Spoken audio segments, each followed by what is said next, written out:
Hey everybody, welcome back to the channel. Sorry it's been a little while since my last video. Stuff happened, lots of gigs and putting a new band together, and a tree fell on our house. So it's been kind of busy. Anyway, today I want to show you some thoughts around efficient rhythm guitar playing. What I mean by efficient is minimizing the amount of movement that you have to make with your hand up and down the neck. Okay, so why is this interesting? Well, firstly, when you're standing up and playing, especially if you're singing at the same time, the more you have to move around the neck, the more your chances of making a mistake are. Or you tend to simplify your playing to avoid making mistakes, at least I do.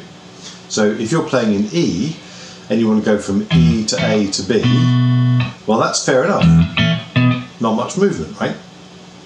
If on the other hand you want to be playing something a bit more interesting, I say interesting loosely, you're still moving a fair bit, and you're also playing pretty straightforward chords at that point. So the more you can minimize movement while adding interest, the more chance you have of playing something that will engage your audience, work really nicely with the song, and allow you to stand up and play and sing at the same time without messing up.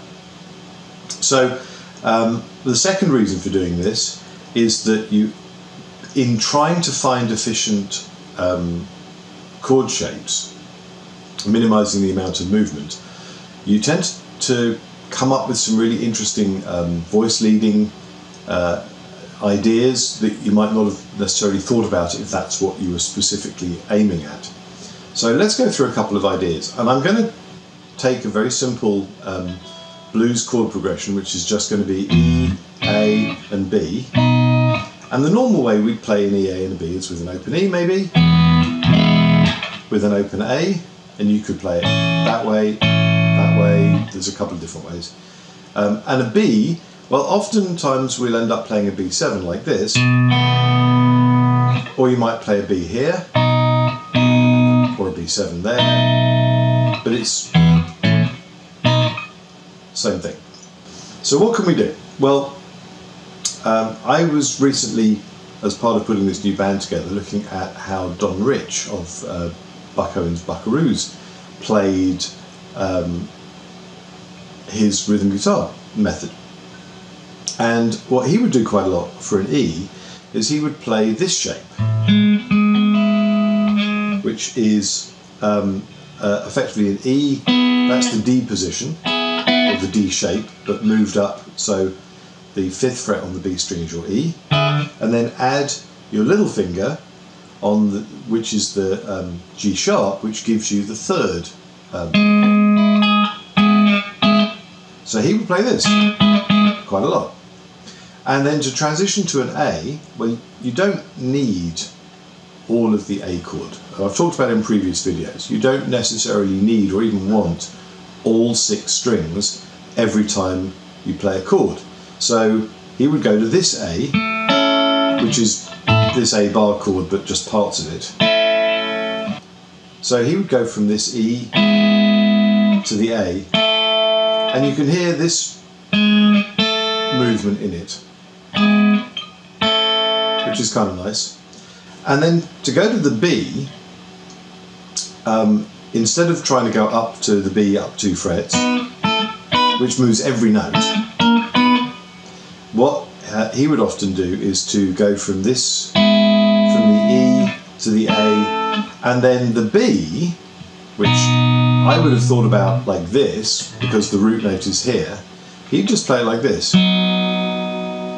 So effectively it's this B chord, with the root removed, and just using the nearest finger to play the B chord. So that was quite a revelation for me. I know it looks simple, but it was like I just never thought about it. So E, A, B, and I'm basically moving.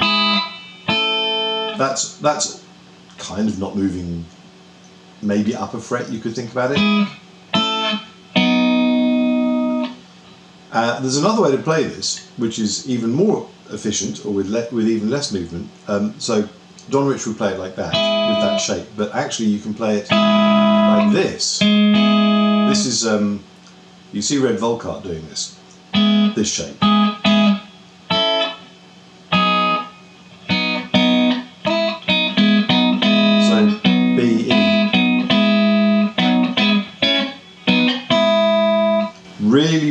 effective. Lots of notes in common, so you get some very interesting chord movement there, and very, very efficient in terms of hand movement. The other thing you can do, if you want to go for a B7 or a B9, you can go E, A, and then this B9 here, which you can also play that way if you want the high B. So you've got some choices, E, A, B. That's also pretty efficient in movement. I don't often see people using this as a 9 chord. It's actually the same as that, moved up a string that way, with the root on the top E. It's kind of a cool inversion. So I just wanted to throw in 2 little additional tips, just because why not? One of them is that if that is an A and that is a B, then that is the laziest G you can possibly do. You need 3 strings, which is your D, G and B string. You don't even need to use your left hand at all, although it's kind of useful for damping. If you're playing live and you've got an opportunity, you're doing a song in G, and there's a point where you want to point to somebody for a solo, it's really useful to have a free hand occasionally. So you can just go G and point at somebody, whoever solo it is next, and you can damp it with your right hand. Again, this is where sitting down and playing to a camera or playing in a rehearsal is very, very different to standing up and playing live. And I'm going to do a video about standing up and playing live and what the difference is from sitting here doing this kind of thing. Tip number 2, there's an A that I really don't see people using. Not very often anyway. This is kind of a country chord, mostly because if you go back to watch any of the old Grand Ole Opry videos from the 50s, you'll see people like Webb Pierce using this a lot, playing acoustic.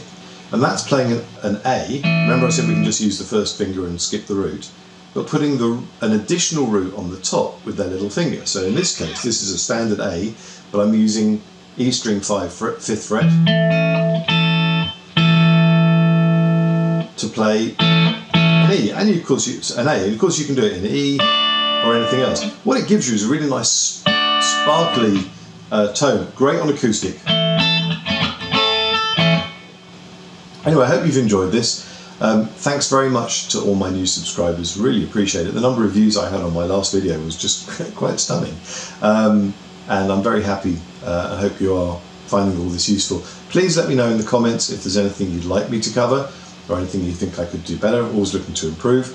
Hopefully I'll be able to link you to my new band soon, which is kind of exciting. And please do like, subscribe, and all that YouTubey stuff. Thanks very much. Bye.